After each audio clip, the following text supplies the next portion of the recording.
இன்னைக்கு நம்ம பார்க்க போற நியூஸ் எதை பத்தி அப்படின்னா, ரேஷன் அட்டைதாரர்களுக்கு முக்கிய அறிவிப்பு. இதை பத்தி தான் பார்க்க போறோம். இதை பத்தின முழு விவரங்களை நீங்க தெரிஞ்சுக்கணும் அப்படின்னா நம்ம வீடியோவை ஸ்கிப் பண்ணாம பாருங்க. நீங்க இப்பதான் ஃபர்ஸ்ட் டைம் நம்ம சேனலை பாக்குறீங்க அப்படின்னா சப்ஸ்கிரைப் பண்ணிக்கோங்க. பக்கத்துல இருக்க பெல் ஐக்கான கிளிக் பண்ணிக்கோங்க. வாங்க இப்ப நம்ம வீடியோக்குள்ள போகலாம். ரேஷன் கார்டுதாரர்களுக்கு பொங்கல் பரிசு தொகை தமிழக அரசு கைகொட்டு முக்கிய ஆலோசனை. பொங்கல் பண்டிகையை முன்னிட்டு ரேஷன் கார்டுகளுக்கு வந்துட்டு பொங்கல் பரிசாக 1000 ரூபாய் தமிழக அரசு கடந்த ஆண்டு வழங்கியது. 1000 ரூபாய் கையில் ரொக்கமாக வழங்கிய நிலையில் நடப்பாண்டு பொங்கல் பரிசு கொடுத்தால் அதனை வங்கி கணக்கில் செலுத்த தமிழக அரசுக்கு சென்னை உயர்நீதிமன்றம் ஆலோசனை அளித்துள்ளது. தமிழர் திருநாளாம் பொங்கல் பண்டிகையை தமிழகத்தில் மிகவும் உற்சாகமாக கொண்டாடப்படுகிறது. பொங்கல் பண்டிகையை மக்கள் மகிழ்ச்சியுடன் கொண்டாட ரொக்கமாக 1000 மற்றும் கரும்பு உள்ளிட்ட பரிசு பொருட்கள் கடந்த ஆண்டு தமிழக அரசு அறிவித்தது.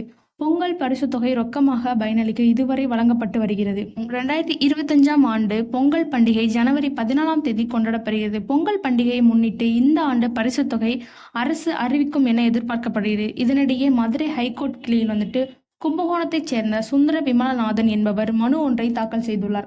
அந்த மனுவில் தமிழகத்தின் ரேஷன் அட்டைதாரர்களுக்கு வழங்கப்படும் பொங்கல் பரிசு தொகுப்பில் சர்க்கரைக்கு பழுதாக 1 கிலோ வெல்லம் வழங்கவும் பொங்கல் பரிசு தொகையாக வழங்கப்படும் 1000 ரூபாய் பயனாளிகளின் வங்கி கணக்கில் செலுத்தவும் கடந்த வருடம் நீதிமன்றத்தில் மனு தாக்கல் செய்தேன். இந்த வழக்கை விசாரித்த நீதிமன்றம் வங்கி கணக்கில் பணத்தை செலுத்துவது தொடர்பாக அடுத்த ஆண்டு உரிய நடவடிக்கை எடுக்க உத்தரவிட்டது. பொங்கல் பண்டிகை மிக விரைவில் வர உள்ள நிலையில் இதுவரை வங்கி கணக்கில் செலுத்த நடவடிக்கைகள் எடுக்கவில்லை. எனவே பொங்கல் பரிசு தொகை வங்கி கணக்கில் செலுத்தவும் பரிசு தொகுப்பின் போது வழங்கப்படும் கரும்பு, தேங்காய் போன்ற பொருட்கள் தமிழக விவசாயிகளிடமிருந்து கொள்முதல் செய்யவும் உத்தரவிட வேண்டும் என்று கூறப்பட்டிருந்தது.